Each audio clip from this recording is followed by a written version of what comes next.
الحمد للہ رب العالمین والعاقبۃ للمتقین والصلاة والسلام علی سید المرسلین وعلی آلہ واصحابہ اجمعین اما بعد فإن خیر الحدیث کتاب اللہ وخیر الہدی ہدی محمد صلی اللہ علیہ وسلم وشر الامور محدثاتها وکل محدثۃ بدعہ وکل بدعۃ ضلالہ وکل ضلالۃ فی النار۔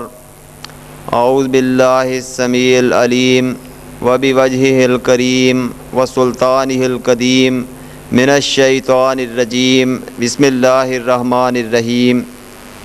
یا ایہا الذین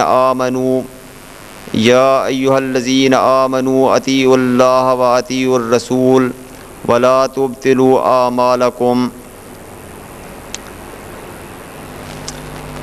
مجھے آج موضوع دیا گیا ہے کہ میں اہل حدیث کیوں ہوا۔ اس میں میں تھوڑا سا تعارف کروانا چاہتا ہوں، کیونکہ میں یہ سمجھتا ہوں کہ مسلک حق اور درست اور صحیح مسلک وہ صرف اور صرف اہل حدیث مسلک ہے۔ تو یہ میں دوستوں اور ساتھیوں کی رہنمائی کے لیے یہ بات ذکر کرنا چاہتا ہوں کہ میں اہل حدیث کیوں ہوا۔ اللہ اکبر۔ اللہ رب العالمین سے دعا ہے کہ اللہ تعالیٰ مجھے تعصبات سے بالا تر ہو کر خالص کتاب و سنت کی روشنی میں بات کرنے کی توفیق عطا فرمائے۔ تو میں یہ ذکر کرنا چاہ رہا ہوں آپ کے سامنے کہ میرے دادا مرحوم وہ بریلوی مکتبہ فکر سے تعلق رکھتے تھے۔ اس کے بعد میرے والد محترم وہ بھی ظاہر ہے کہ میرے دادا کے نقش قدم پر تھے، بریلوی مکتبہ فکر سے تعلق رکھتے تھے، لیکن اس کے بعد کچھ انہوں نے اپنی تقریباً 20 سال کی عمر میں انہوں نے دیوبند مسلک اختیار کیا۔ میرے والد نے دیوبند مسلک اختیار کیا، تو وہ دیوبند مسلک اختیار کیا۔ انہیں وہ جو ہے بہت تحقیق کے بعد جب انہوں نے دیوبند مسلک اختیار کیا تو ظاہر ہے کہ میں نے بھی اپنے والد سے باتیں سنی، میرے اندر بھی تحقیق کا جذبہ پیدا ہوا۔ شروع عمر سے ہی، تقریباً آغاز سے ہی، بچپن سے میرے اندر یہ باتیں میرے والد سے منتقل ہو گئی۔ میرے والد کو تقریریں سننے کا، عالموں کی باتیں سننے کا بہت زیادہ شوق تھا، تو مجھے بھی یہ شوق میرے والد سے میرے اندر بھی منتقل ہو گیا۔ تو میں نے بھی عالموں کی تقریروں میں بہت میں دلچسپی لیتا تھا شروع سے ہی، بچپن سے، یعنی میری عمر ابھی چھوٹی سی تھی، اور مختلف دوستوں سے بحث ہوتی تھی، مختلف لوگوں سے بحث ہوتی تھی، تو جتنی سمجھ تھی مجھے، میں بھی اپنے باتیں کرتا رہتا تھا۔ تو ہوتے ہوتے یعنی پھر میرے اندر یہ بھی شوق پیدا ہوا کہ سیاستدانوں کی باتیں سننی چاہیے، دوسرے افراد کی باتیں سننی چاہیے۔ تو میں نے تقریباً اسکول میں نہیں پڑھا ہوا، اسکول کی تعلیم تقریباً میری نہ ہونے کے برابر ہے۔ ویسے میں نے کچھ ٹیویشن، کچھ دوسرے استادوں سے انگلش، کچھ اس طریقے کی چیزیں پڑھی، لیکن بچپن سے یعنی میرے اندر یہ تحقیق کا جذبہ بہت زیادہ تھا اللہ تعالیٰ کی طرف سے۔ تو دوستوں سے، ادھر ادھر افراد سے بحث ہوتی تھی، تو جتنی مجھے سمجھ تھی میں لوگوں سے باتیں کرتا رہتا تھا۔ تو یعنی ہر قسم کے لوگوں کی باتیں سننے کا اتفاق ہوا، شیعہ حضرات، دیوبند، اہل حدیث، تقریباً سب لوگوں کی باتیں سننے کا اتفاق ہوا۔ اس کے بعد میری زندگی میں 2 افراد ایسے آئے جنہوں نے مجھے یہ کہا کہ جن سے میرے اندر یہ شوق منتقل ہوا۔ وہ کہتے تھے کہ کتابیں آدمی کو پڑھنی چاہیے۔ تو یعنی میں آپ کے سامنے یہ تعارف کروا رہا ہوں کہ میں اہل حدیث کیوں ہوا۔ تو وہ 2 افراد میری زندگی میں ایسے آئے کہ جنہوں نے کہا کہ کتابیں پڑھنی چاہیے، یعنی کتابوں کا شوق مجھے لگا دیا۔ تو وہ میں نے کتابیں پڑھنا شروع کر دی، مختلف کتابیں، نفسیات سے متعلق کتابیں، حکمت سے متعلق کتابیں، اور جو نا ہمارا لوہے کا کام ہے لوہے سے متعلق کتابیں۔ تو اس طرح کی کتابیں پڑھنے سے جب آدمی اس میں غور و فکر کرتا ہے تو اللہ تعالیٰ کی پہچان حاصل ہوتی ہے۔ تو میں نے یہ کتابیں مختلف پڑھتا رہا۔ اس کے بعد کتابیں پڑھنے سے بھی میرے اندر بہت ساری چیزیں مجھے سمجھ آئی، لیکن وہ دین سے متعلق کتابیں نہیں تھیں۔ تو کتابیں پڑھنے کا مجھے جنون تھا، لائبریریوں میں، مختلف لائبریریوں میں جانا اور جو ہے نا کتابیں پڑھنا اور خود کتابیں خرید کر لے آنا، اس طریقے سے۔ تو یعنی ہر طرح کی باتیں جب سننے کے بعد ایک مرتبہ ایسے ہوا کہ ہمارے گھر کے قریب مسلک دیوبند کی مسجد ہے، تو وہ دیوبند کی مسجد میں چھوٹا سا تھا، تو میں نے اپنی والدہ سے بڑی مشکل اجازت لے کر میں اس مسجد میں گیا۔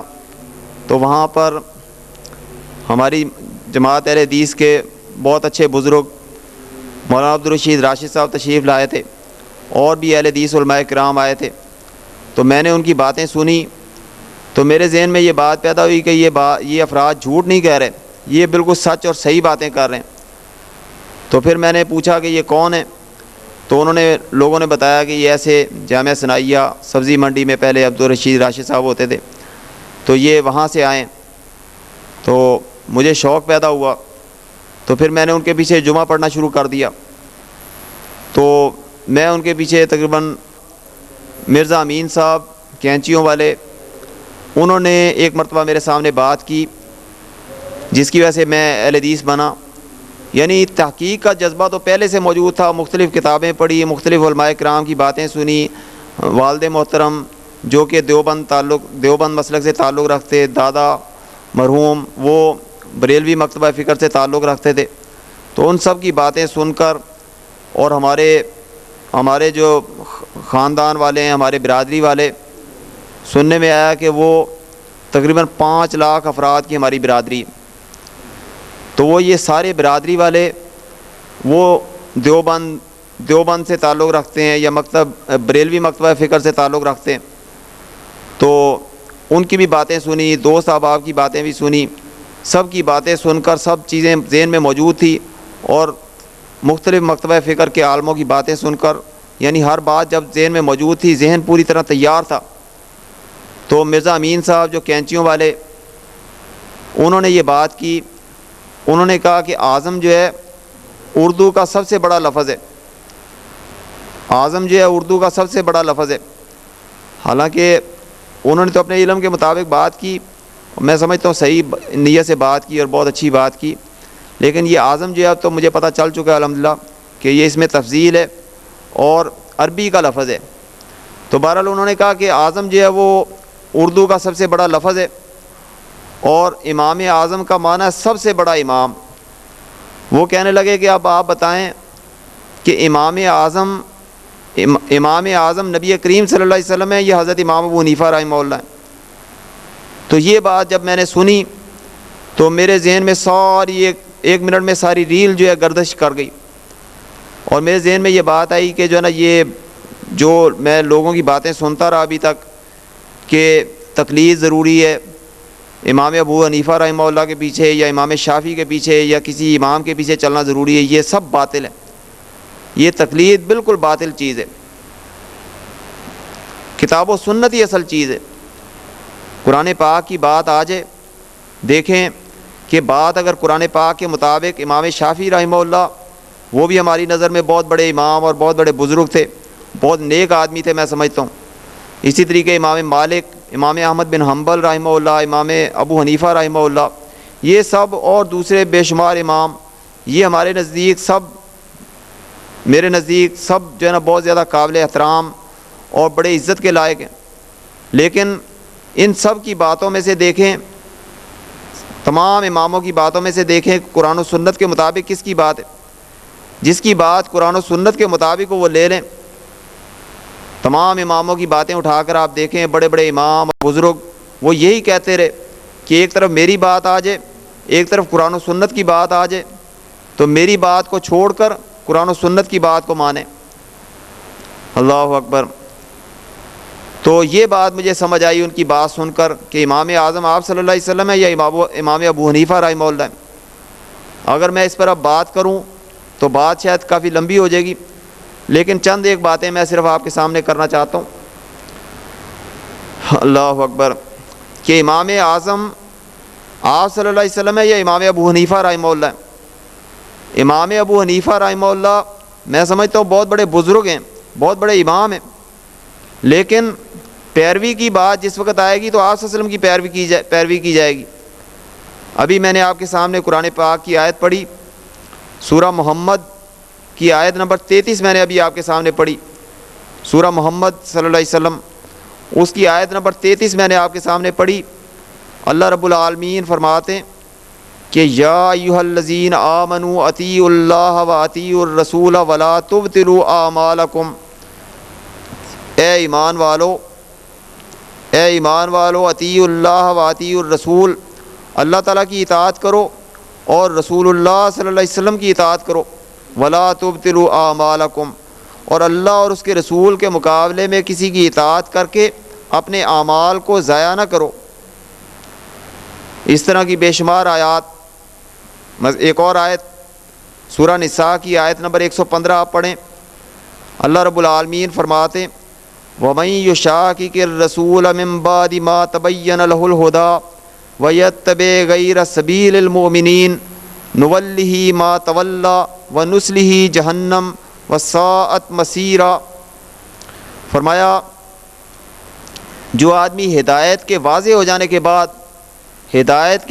جانے کے بعد رسول اللہ صلی اللہ علیہ وسلم کی مخالفت کرے اور مومنین کے علاوہ کسی اور راستے کی پیروی کرے، فرمایا نُوَلِّهِ مَا تَوَلَّىٰ، ہم اس کی رسی کو ڈھیلا چھوڑ دیتے ہیں، وہ جدھر جاتا جانے دیتے ہیں، وَنُصْلِهِ جَهَنَّمَ، اور قیامت والے دن اس کو جہنم میں داخل کر دیں گے، وَسَاءَتْ مَصِيرًا، اور جہنم بہت ہی برا ٹھکانہ ہے۔ اللہ اکبر۔ یعنی آپ صلی اللہ علیہ وسلم کی اتباع اور پیروی کرنی چاہیے، آپ صلی اللہ علیہ وسلم کی بات کے مقابلے میں کسی کی بات نہیں آ سکتی۔ ایک اور حدیث پر غور کریں، بخاری شریف کی حدیث، آپ صلی اللہ علیہ وسلم نے فرمایا والذی نفسی بیدہ لا یؤمن احدکم حتی اکون احب الیہ من والدہ وولدہ، اور ایک حدیث میں آتا ہے والناس اجمعین۔ آپ نے قسم اٹھائی، فرمایا کہ مجھے اس ذات کی قسم ہے کہ جس کے ہاتھ میں میری جان ہے۔ آپ تو قسم اٹھائے بغیر کوئی بات کر دیں تو جیسے قرآن پاک کے زیر اور زبر میں شک نہیں، ایسے ہی آپ صلی اللہ علیہ وسلم کی بات میں بھی کوئی شک نہیں، لیکن آپ صلی اللہ علیہ وسلم فرماتے ہیں قسم اٹھا کر مزید تاکید کے لیے کہ اس ذات کی قسم ہے کہ جس کے ہاتھ میں میری جان ہے، فرمایا لا یؤمن احدکم، کوئی آدمی تم میں سے کوئی آدمی مومن نہیں ہو سکتا۔ کب تک مومن نہیں ہو سکتا؟ حتی اکون احب الیہ من والدہ وولدہ والناس اجمعین، جب تک فرمایا کہ میری ذات اس کو اپنے والدین سے زیادہ، اپنی اولاد سے زیادہ اور دنیا جہان کے لوگوں سے زیادہ پیاری نہ ہو جائے۔ جب تک انسان آپ صلی اللہ علیہ وسلم سے ہر چیز سے بڑھ کر محبت نہیں کرتا، اس وقت تک کوئی آدمی مومن نہیں ہو سکتا۔ تو والناس اجمعین میں ظاہر ہے کہ امام ابو حنیفہ رحمہ اللہ بھی شامل ہے، تمام لوگوں میں امام ابو حنیفہ رحمہ اللہ بھی شامل ہے، کہ امام ابو حنیفہ رحمہ اللہ سے بھی زیادہ آپ صلی اللہ علیہ وسلم سے محبت جب تک نہیں کی جائے گی اس وقت تک آدمی کا ایمان کامل نہیں ہو سکتا۔ اسی طریقے سے ایک اور حدیث پر غور کریں، ترمذی کی صحیح حدیث ہے، آپ صلی اللہ علیہ وسلم نے فرمایا کہ یہودی 71 فرقوں میں تقسیم ہو گئے تھے اور عیسائی 72 فرقوں میں تقسیم ہو گئے، اور فرمایا کہ میری امت 73 فرقوں میں تقسیم ہو جائے گی، اور فرمایا کلہم فی النار، سارے کے سارے فرقے جہنمی ہوں گے، ایک گروہ اور ایک جماعت کے علاوہ باقی سارے لوگ جہنمی ہوں گے۔ تو صحابہ کرام نے پوچھا، صحابہ کرام کو جنت کی بڑی فکر تھی، انہوں نے پوچھا کہ وہ جنتی لوگ کون سے، جنت میں جانے والے لوگ کون سے؟ تو آپ نے فرمایا ما انا علیہ و اصحابی، جو میرے طریقوں پر چلتے رہے اور میرے صحابہ کرام کے طریقوں پر چلتے رہے وہ جنتی۔ تو اب اندازہ کرنا چاہیے، دیکھنا چاہیے کہ آپ صلی اللہ علیہ وسلم کے طریقوں پر چلنے والے کون سے لوگ ہیں اور صحابہ کرام کے طریقوں پر چلنے والے کون سے لوگ ہیں۔ میں سمجھتا ہوں وہ صرف اس وقت مسلک اہل حدیث ہے جو کہ آپ صلی اللہ علیہ وسلم کے طریقوں پر چلتے ہیں اور صحابہ کرام کے طریقوں پر چلتے ہیں۔ تو ہمیں بھی ہر وقت یہی دیکھنا چاہیے کہ آپ صلی اللہ علیہ وسلم کا طریقہ کیا تھا، صحابہ کرام کا طریقہ کیا تھا، اور یہی اختلاف سے بچنے کا طریقہ ہے۔ وَاعْتَصِمُوا بِحَبْلِ اللَّهِ جَمِيعًا وَلَا تَفَرَّقُوا، فرمایا کہ اللہ کے دین کی رسی کو مضبوطی سے پکڑو، قرآن و سنت کو، بحبل اللہ، اللہ کے دین کی رسی یعنی قرآن و سنت کو مضبوطی سے پکڑو اور فرقہ بندی اختیار نہ کرو۔ جب آدمی قرآن و سنت کو مضبوطی سے پکڑتا ہے تو فرقہ بندی ختم ہو جاتی۔ فرقہ بندی کو ختم کرنے کا ایک ہی طریقہ ہے کہ آدمی قرآن و سنت کے پلیٹ فارم پر اکٹھے ہو جائیں۔ جب ہم قرآن و سنت پر لوگوں کو بلائیں گے تو فرقہ بندی ختم ہوگی۔ جب ہم اپنے اپنے فرقوں کی طرف بلائیں گے، اپنی اپنی پارٹیوں کی طرف بلائیں گے، کوئی آدمی کسی امام کی طرف بلائے گا، کوئی آدمی کسی امام کی طرف بلائے گا، ایسے فرقہ بندی کبھی ختم نہیں ہو سکتی۔ ایسے فرقہ بندی پیدا ہوتی ہے، ختم نہیں ہوتی۔ اللہ اکبر۔ قرآن مجید کی آیات پر غور کریں تو ہمیں یہی بات سمجھ آتی ہے کہ ہمیں ہمیشہ کتاب و سنت کی پیروی کرنی چاہیے۔ کسی جگہ قرآن پاک میں یا حدیث میں یہ بات سمجھ نہیں آتی کہ ہمیں تقلید کرنی چاہیے۔ قرآن مجید کی ایک آیت دیکھیں، اللہ رب العالمین فرماتے فَلَا وَرَبِّكَ لَا يُؤْمِنُونَ حَتَّى يُحَكِّمُوكَ فِي مَا شَجَرَ بَيْنَهُمْ ثُمَّ لَا يَجِدُوا فِي أَنفُسِهِمْ حَرَجًا مِّمَّا قَضَيْتَ وَيُسَلِّمُوا تَسْلِيمًا۔ فرمایا اے میرے محبوب مکرم صلی اللہ علیہ وسلم، مجھے آپ کے رب ہونے کی قسم کہ لا یؤمنون، یہ لوگ مومن نہیں ہو سکتے۔ یا اللہ کب تک مومن نہیں ہو سکتے؟ فرمایا حتیٰ یحکموک فیما شجر بینہم، حتیٰ کہ اپنے باہمی جھگڑوں میں، باہمی اختلافات میں آپ کو فیصلہ کرنے والا نہ مان لے، آپ کو منصف اعظم نہ مان لے، آپ کو سب سے بڑا جج اور فیصل تسلیم نہ کریں، اس وقت تک یہ مومن نہیں ہو سکتے۔ اور فرمایا آپ فیصلہ کر دیں تو آپ کے فیصلے پر دل میں بھی کوئی تنگی محسوس نہ کریں، بلکہ خوشی خوشی تسلیم کر لیں۔ جو لوگ آپ کے فیصلے کو دل کی گہرائیوں سے تسلیم کرتے ہیں وہ لوگ پکے مومن ہوتے۔ ایک اور آیت پر غور کریں، اللہ رب العالمین فرماتے، فرمایا وَمَا كَانَ لِمُؤْمِنٍ وَلَا مُؤْمِنَةٍ إِذَا قَضَى اللَّهُ وَرَسُولُهُ أَمْرًا أَن يَكُونَ لَهُمُ الْخِيَرَةُ مِنْ أَمْرِهِمْ وَمَن يَعْصِ اللَّهَ وَرَسُولَهُ فَقَدْ ضَلَّ ضَلَالًا مُبِينًا۔ فرمایا کہ وَمَا كَانَ لِمُؤْمِنٍ وَلَا مُؤْمِنَةٍ اذا قضى الله ورسوله امرا ان يكون لهم الخيرة من امرهم، کہ کسی معاملے میں اللہ تعالیٰ کا فیصلہ آ جائے یا رسول اللہ صلی اللہ علیہ وسلم کا فیصلہ آ جائے تو اس کے بعد کسی مومن اور مومنہ کو فیصلہ کرنے کا اختیار باقی نہیں رہ جاتا۔ اللہ اور اس کے رسول کا فیصلہ آ جانے کے بعد کسی مومن اور مومنہ کو فیصلہ کرنے کا اختیار باقی نہیں رہ جاتا۔ اور فرمایا وَمَن يَعْصِ اللَّهَ وَرَسُولَهُ فَقَدْ ضَلَّ ضَلَالًا مُبِينًا۔ غور کریں قرآن پاک کہ جو آدمی اللہ تعالیٰ کی نافرمانی کرتا ہے اور رسول اللہ صلی اللہ علیہ وسلم کی نافرمانی کرتا ہے، اللہ اور رسول کے علاوہ کوئی اور لفظ یہاں پر نہیں آتا، کہ جو آدمی اللہ تعالیٰ کی نافرمانی کرتا ہے اور رسول اللہ صلی اللہ علیہ وسلم کی نافرمانی کرتا ہے، فَقَدْ ضَلَّ ضَلَالًا مُبِينًا، وہ تو کھلی گمراہی میں پڑ جاتا ہے۔ اور اس کے مخالف اللہ تعالیٰ نے فرمایا وَمَن يُطِعِ اللَّهَ وَرَسُولَهُ فَقَدْ ضَلَّ وَمَن يُطِعِ اللَّهَ وَرَسُولَهُ فَقَدْ فَازَ فَوْزًا عَظِيمًا۔ جو آدمی اللہ اور اس کے رسول کی اطاعت کرتا ہے، یہاں پر بھی دیکھیں اللہ تعالیٰ کا لفظ اور آپ صلی اللہ علیہ وسلم کا لفظ، جو آدمی اللہ تعالیٰ کی اطاعت کرتا ہے اور رسول اللہ صلی اللہ علیہ وسلم کی اطاعت کرتا ہے وہ بہت بڑی کامیابی کو پا لیتا ہے۔ کلمے میں بھی دیکھیں دو ہی لفظ ہیں، لا الہ الا اللہ محمد رسول اللہ صلی اللہ علیہ وسلم۔ اللہ تعالیٰ کا ذکر ہے اور آپ صلی اللہ علیہ وسلم کا ذکر ہے، کوئی تیسرا لفظ نہیں ہے۔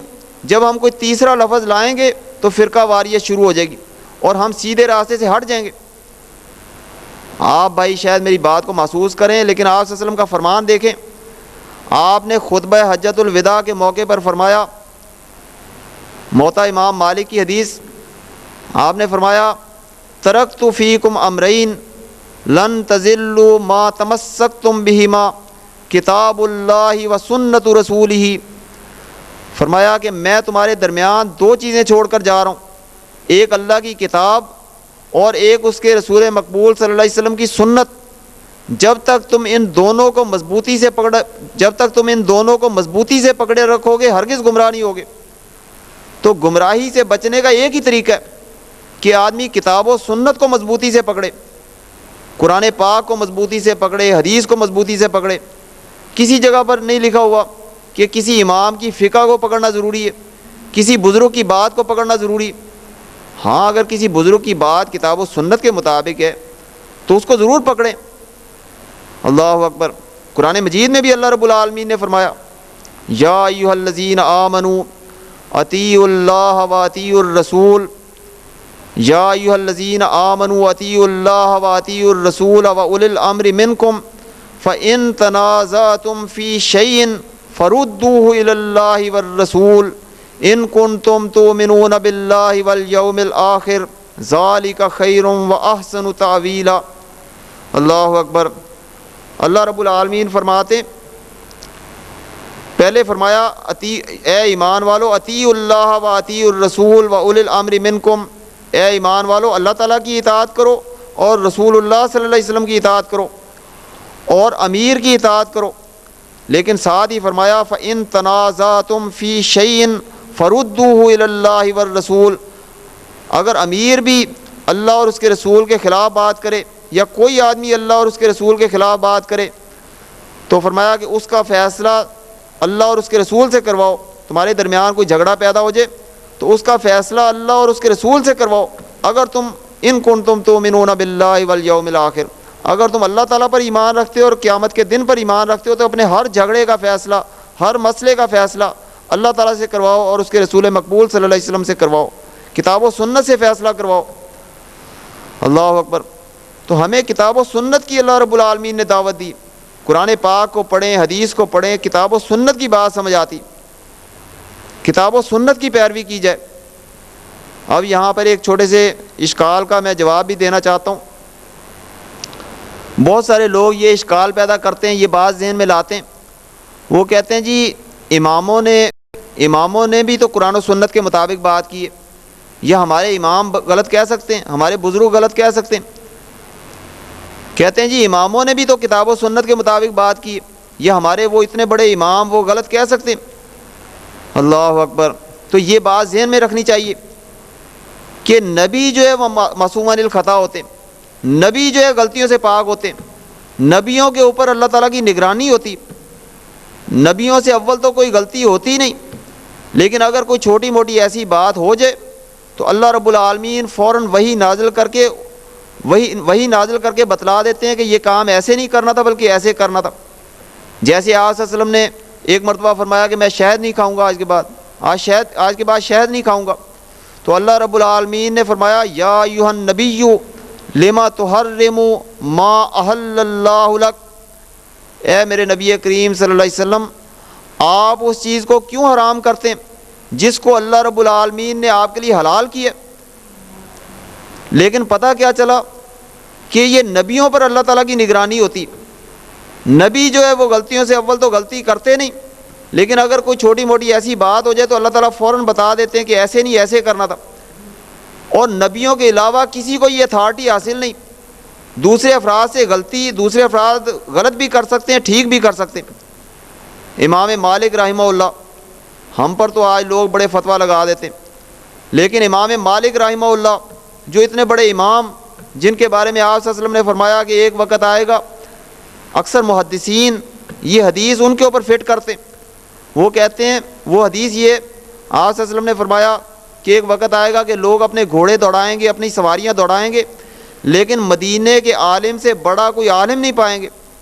تو وہ امام مالک رحمہ اللہ فرماتے، کہتے ہیں کہ تمام انسانوں کی باتوں کو چھوڑا بھی جا سکتا ہے اور لیا بھی جا سکتا ہے، لیکن یہ جو قبر والے، آپ صلی اللہ علیہ وسلم کی قبر اور روزے کی طرف اشارہ کر کے فرماتے کہ یہ جو قبر والے، یہ قبر والے جو ہے نا، ان کی بات کو چھوڑا نہیں جا سکتا، صرف لیا ہی جا سکتا ہے۔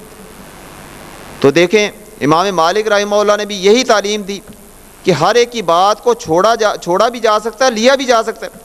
اگر کسی کی آدمی کی بات کتاب و سنت کے مطابق ہے تو لے لیں، اگر کتاب و سنت کے مطابق تو کتاب و سنت کے مطابق نہیں ہے تو چھوڑ دیں، لیکن آپ صلی اللہ علیہ وسلم کی بات کو چھوڑا نہیں جا سکتا، صرف لیا ہی جا سکتا ہے۔ یہ امام مالک رحمہ اللہ کا فتویٰ ذکر کر رہا ہوں۔ اور آپ صلی اللہ علیہ وسلم کا فرمان کیا ہے؟ آپ صلی اللہ علیہ وسلم نے فرمایا کل بنی آدم خطاؤن وخیر الخطائین التوابون، کہ انبیاء کرام کے علاوہ تمام انسانوں سے غلطی ہوتی ہیں، تمام انسانوں سے غلطیاں ہوتی ہیں، اور بہترین غلطیاں کرنے والے، خطا کار اور گناہ گار، بہترین غلطیاں کرنے والے وہ ہوتے ہیں جو توبہ کرتے ہیں۔ تو اب یعنی پتہ چلا کہ امام وہ بڑی شان والے ہوتے ہیں، انشاءاللہ اللہ تعالیٰ کیا ان کا بڑا مرتبہ ہوتا ہے، لیکن ان سے غلطی ہو سکتی ہے۔ یہ سمجھنا کہ وہ معصومان الخطا ہیں، ان سے غلطی نہیں ہوتی، یہ عقیدے میں بہت بڑی غلطی ہے۔ آدمی اس طرح کے عقیدہ رکھنے سے آدمی گمراہ ہو جاتا ہے۔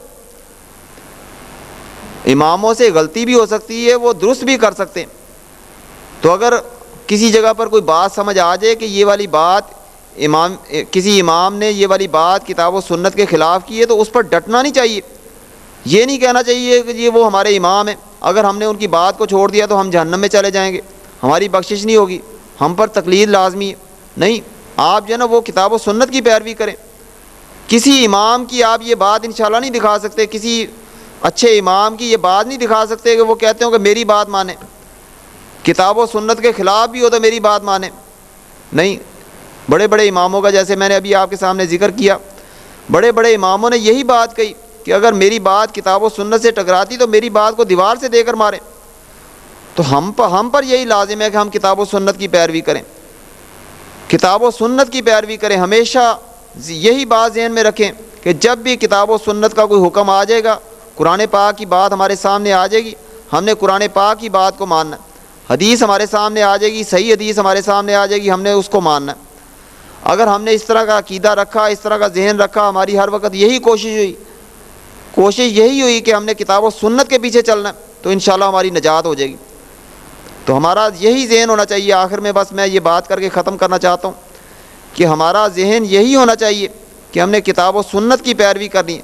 جب قرآن پاک کی بات آ جائے گی، ہم نے اس میں ہیلے بہانے تلاش نہیں کرنے، بلکہ قرآن پاک کے نقش قدم پر چل پڑنا ہے۔ آپ صلی اللہ علیہ وسلم کی بات آ جائے گی تو ہم نے آپ صلی اللہ علیہ وسلم کی اتباع اور پیروی کر لینی۔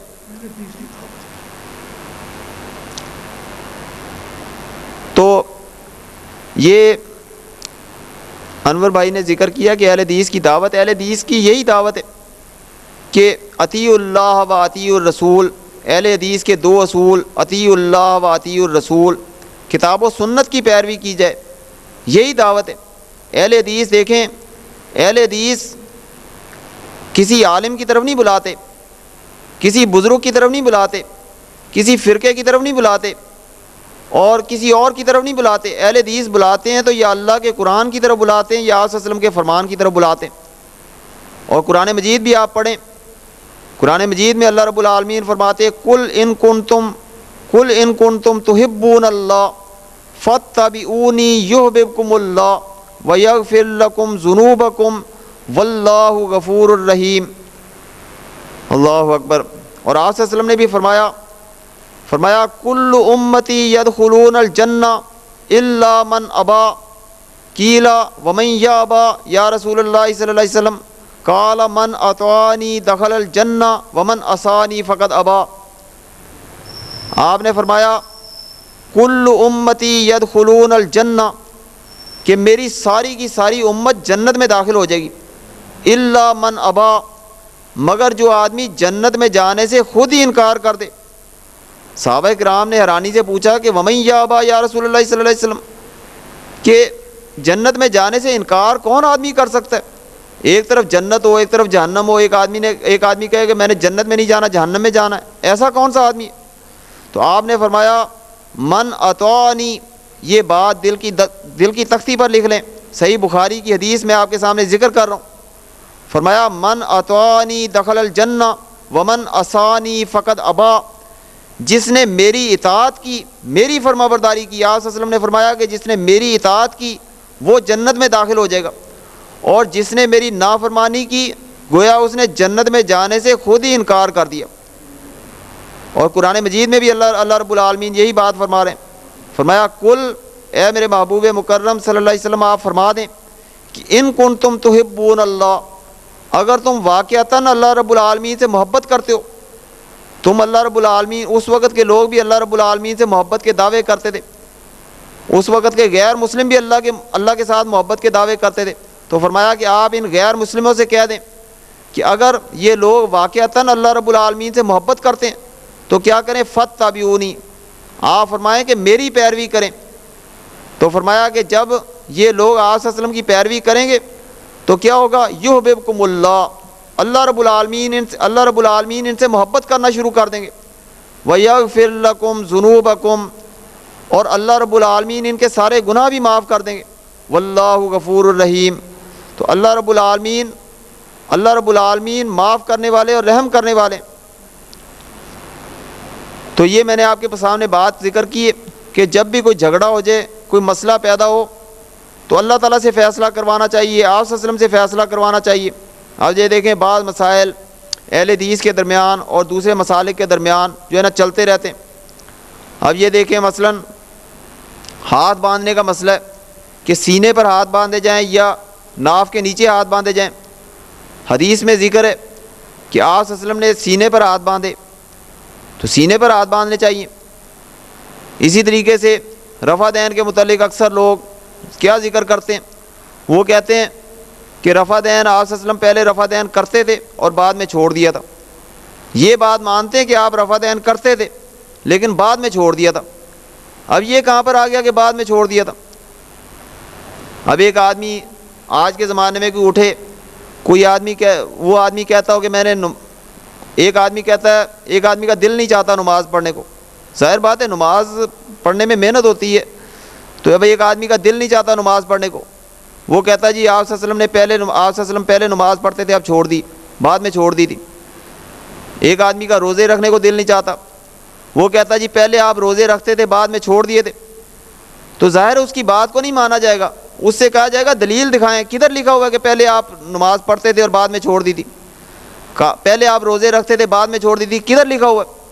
یہ جب تک وہ دکھائے گا نہیں اس کی بات نہیں مانی جا سکتی۔ آپ صلی اللہ علیہ وسلم نے فرمایا، مثلا آپ نے فرمایا کنت نہیتکم عن زیارت القبور فزوروها فإنها تذکر الآخرہ، فرمایا کہ پہلے میں نے تمہیں قبروں کی زیارت کرنے سے منع کیا تھا، قبریں دیکھنے سے منع کیا تھا، لیکن فزوروها، اب میں تمہیں حکم دے رہا ہوں کہ قبروں کی زیارت کیا کرو، کیونکہ قبروں کی زیارت کرنے سے، قبریں دیکھنے سے آدمی کو اللہ آخرت کی یاد آتی۔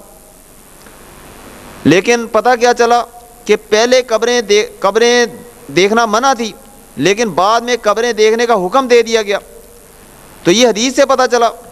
اسی طریقے سے صحابی کہتے ہیں کہ آپ صلی اللہ علیہ وسلم کا آخری عمل یہ تھا کہ آپ آگ پر پکی ہوئی چیز کھانے کے بعد وضو نہیں کیا کرتے تھے، آگ پر پکی ہوئی چیز کھانے، ترک الوضوء من مست النار، کہ آپ آگ پر پکی ہوئی چیز کھانے کے بعد وضو نہیں کیا کرتے تھے۔ تو پتہ کیا چلا کہ پہلے وضو ضروری تھا، آگ پر پکی ہوئی چیز کھا کر وضو کرنا ضروری تھا، لیکن اس کے بعد یہ حکم بدل گیا۔ اسی طریقے سے کوئی آدمی اگر کہتا ہے کہ پہلے آپ رفع دین کرتے تھے، اپنی طرف سے من گھڑت باتیں اپنی طرف سے بے بنیاد باتیں بنا کر، کسی تعصب میں آ کر، کسی کے پیچھے لگ کر باتیں بنا دی، جی جو ہے نا وہ رفع دین کرتے ہوئے بت لے کر آتے تھے، فلاں کرتے تھے، فلاں، کدھر لکھا ہوا یہ باتیں؟ یہ خود دیکھ کر آئیں۔ حالانکہ یہ بات اگر ویسے جائزہ لی جائے تو یہ غلط ہے، کیونکہ مکے میں بت پرستی تھی اور مکے میں منافق نہ تھے. مکے میں تو کلمہ پڑھنا بہت مشکل تھا. منافق کلمہ پڑھ سکتے ہیں بظاہر؟ نہیں, وہاں پہ تو مکے بت پرستی مکے میں تھی, تو وہاں پر منافق نہیں تھے. اور مدینے میں منافق تھے, تو مدینے میں بت پرستی نہیں تھی. تو یہ بت لے کر آنا یہ تو منافقوں کا کام ہے. تو یہ بات جو کرتے ہیں یہ اپنی طرف سے من گھڑت اور کسی تعصب میں آ کر کرتے ہیں. یہ بات کسی جگہ پر دکھائیں, کسی روایت میں دکھائیں کہ بت لے کر آتے تھے, اس وجہ سے آپ صلی اللہ علیہ وسلم نے حکم دیا. اور پھر ایک اور دیکھیں, اگر بت لے کر آتے اس لیے آپ نے رفع دین کا حکم دیا اور بعد میں منع کر دیا بتوں کی وجہ سے, اب بعد میں منع کر دیا, تو پھر شروع کا رفع دین کیوں کرتے؟ شروع کا رفع دین بھی منسوخ ہو جانا چاہیے.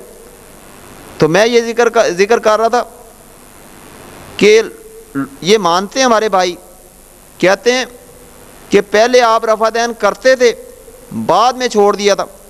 یہ جو بعد میں چھوڑ دیا تھا یہ کہاں پر لکھا ہوا ہے؟ اللہ اکبر.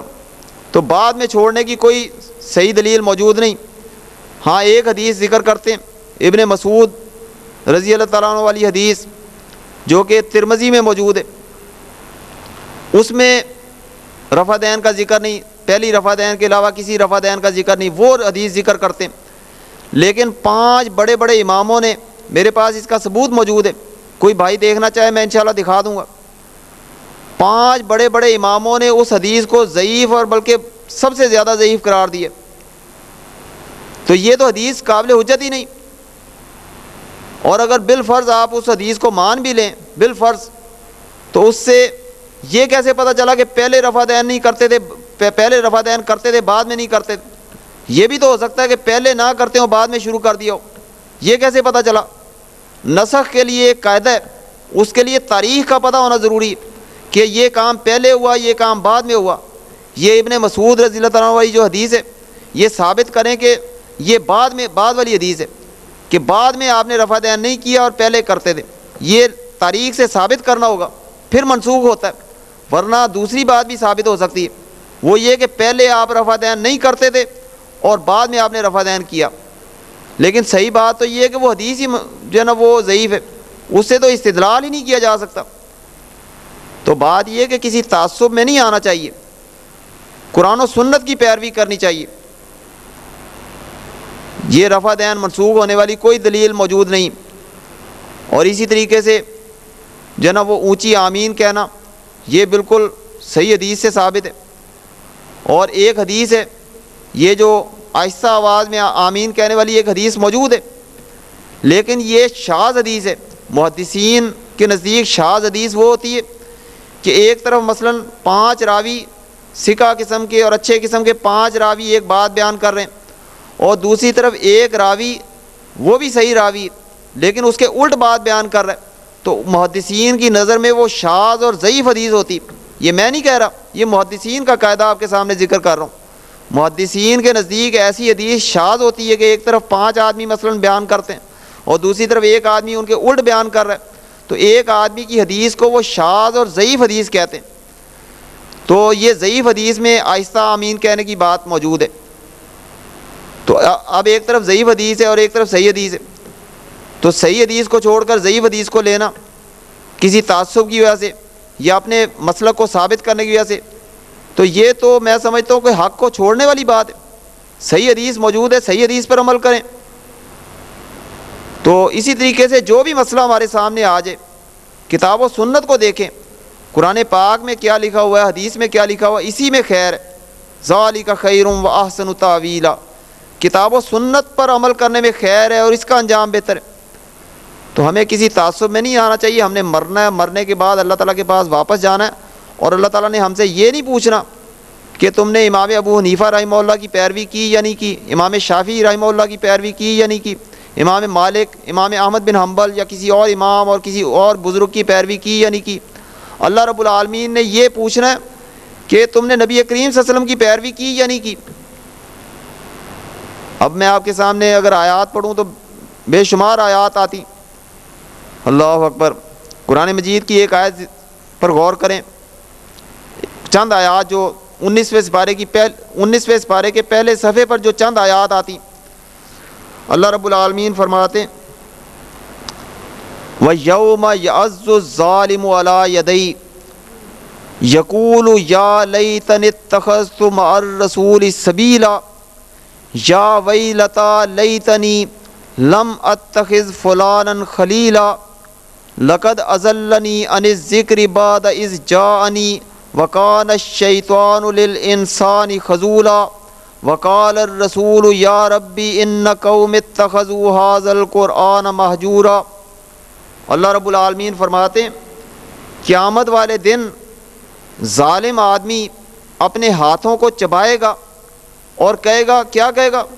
یا لیتنی اتخذت مع الرسول سبیلا، کاش میں آپ صلی اللہ علیہ وسلم کے راستے پر چل پڑتا، کاش میں آپ صلی اللہ علیہ وسلم کے راستے پر چل پڑتا، وہاں پر پچھتانا کوئی کام نہیں آئے گا۔ فرمایا یوم تقلب وجوہہم فی النار یقولون یا لیتنا اطعنا اللہ واطعنا الرسول انا اطعنا سادتنا وکبراءنا فاضلونا السبیل۔ اللہ اکبر۔ اللہ رب العالمین فرما رہے ہیں کہ قیامت والے دن جو لوگ جہنم میں جائیں گے ان کے چہرے جہنم میں الٹ پلٹ ہو رہے ہوں گے، اور کیا کہیں گے؟ یا لیتنا، ہائے کاش، اطعنا اللہ واطعنا الرسول، کاش ہم اللہ تعالیٰ کی اطاعت کر لیتے اور رسول اللہ صلی اللہ علیہ وسلم کی اطاعت کر لیتے۔ ہم نے اللہ تعالیٰ کی اطاعت نہیں کی، وہ کہیں گے، جہنمی لوگ کہیں گے کہ ہم نے اللہ تعالیٰ کی اطاعت نہیں کی، رسول اللہ صلی اللہ علیہ وسلم کی اطاعت نہیں کی، بلکہ انا اطعنا سادتنا وکبراءنا، ہم نے اپنے بڑوں کی اطاعت کی، اپنے سرداروں کی اطاعت کی، فاضلونا السبیلا، انہوں نے ہمیں سیدھے راستے سے گمراہ کر دیا۔ تو اللہ رب العالمین نے ہمیں قرآن و سنت کی اتباع کا حکم دیا ہے، قرآن و سنت کی پیروی کا حکم دیا ہے۔ تو کتاب و سنت کی اگر ہم پیروی کریں گے تو انشاءاللہ دونوں جہانوں میں ہم کامیاب ہو جائیں گے۔ ساتھی کہہ رہے ہیں کہ سورہ فاتحہ کے متعلق بھی ذکر کریں کہ سورہ فاتحہ کے متعلق صاف حدیث موجود ہے کہ لا صلاۃ لمن لم یقرأ بفاتحۃ الکتاب۔ اللہ اکبر، کتنی واضح حدیث موجود ہے کہ اس آدمی کی نماز نہیں ہوتی کہ جو نماز میں سورہ فاتحہ نہیں پڑھتا۔ نماز میں سورہ فاتحہ نہ پڑھی جائے تو نماز نہیں ہوتی۔ اللہ اکبر۔ اب ہمارے بھائیوں نے مسئلہ نکالا ہے، وہ کہتے ہیں کہ نماز تو ہو جاتی ہے لیکن ناقص ہوتی ہے، ناقص نماز ہوتی ہے۔ آپ صلی اللہ علیہ وسلم نے فرمایا کہ نماز ہوتی ہی نہیں، تو وہ کہتے ہیں جی نماز ناقص ہوتی ہے۔ یہ مسئلہ کدھر سے نکال لیا؟ پھر ایک اور قاعدہ انہوں نے نکالا ہمارے بھائیوں نے، وہ کہتے ہیں کہ جو بات حدیث سے ملے وہ چونکہ ظنی ہوتی ہے، اس پر عمل کرنا فرض نہیں ہوتا بلکہ واجب ہوتا ہے، حالانکہ آپ صلی اللہ علیہ وسلم کی ہر بات پر عمل کرنا واجب، آپ صلی اللہ علیہ وسلم کی ہر بات پر عمل کرنا فرض ہوتا ہے۔ تو آپ صلی اللہ علیہ وسلم نے فرمایا لا صلاۃ لمن لم یقرأ بفاتحۃ الکتاب، کہ سورہ فاتحہ کے بغیر نماز نہیں ہوتی، کوئی نماز سورہ فاتحہ کے بغیر نہیں ہوتی۔ اب ایک اور بات، وہ کہتے ہیں جی جو امام اگر سورہ فاتحہ پڑھ رہا ہے تو مقتدی کی سورہ فاتحہ بھی خود بخود ہو جائے گی، امام پڑھ رہا ہے تو وہ مقتدی کی خود بخود ہو جائے گی۔ اور ایک حدیث پیش کرتے ہیں، ضعیف حدیث، کہ قراءۃ الامامی قراءۃ الماموم، اس طرح کے لفظ ہیں کہ امام کی قراءت وہ مقتدی کی قراءت ہے، تو امام کا پڑھ دینا کافی بس۔ تو یہ حدیث ضعیف ہے، حالانکہ آپ صلی اللہ علیہ وسلم نے فرمایا، ایک مرتبہ آپ نماز پڑھا رہے تھے، فجر کی نماز پڑھا رہے تھے، تو آپ نے پوچھا کہ لگتا ہے تم میرے پیچھے کچھ پڑھتے ہو؟ تو صحابہ کرام نے کہا کہ ہم پڑھتے ہیں۔ تو آپ نے فرمایا کہ لا تفعلوا الا بام القرآن، نہ پڑھا کرو، کچھ نہ پڑھا کرو، لیکن سورہ فاتحہ ضرور پڑھ لیا کرو، کیونکہ سورہ فاتحہ کے بغیر نماز نہیں ہوتی۔ اللہ اکبر۔ حضرت ابو ہریرہ رضی اللہ تعالیٰ عنہ سے پوچھا گیا کہ ہم امام کے پیچھے ہوتے ہیں تو ہم کیا کریں؟ تو انہوں نے کہا اپنے دل میں پڑھ لیا کرو۔ تو مقصد یہ ہے کہ سورہ فاتحہ تو بہت ضروری ہے، سورہ فاتحہ کے بغیر آپ نے فرمایا جو نماز پڑھی جاتی ہے فَيَا خِدَاج فَيَا خِدَاج فَيَا خِدَاج، 3 مرتبہ فرمایا۔ خداج اس اونٹنی، خداج جو ہے اس اونٹنی کے بچے کو کہتے ہیں جو اونٹنی کا بچہ ناقص پیدا ہو اس کو خداج کہتے ہیں. جیسے ناقص بچہ کسی کام کا نہیں ہوتا, کسی فائدے کا نہیں ہوتا, اسی طریقے سے جس نماز میں سورہ فاتحہ نہ پڑھی جائے وہ نماز کسی کام کی نہیں ہوتی.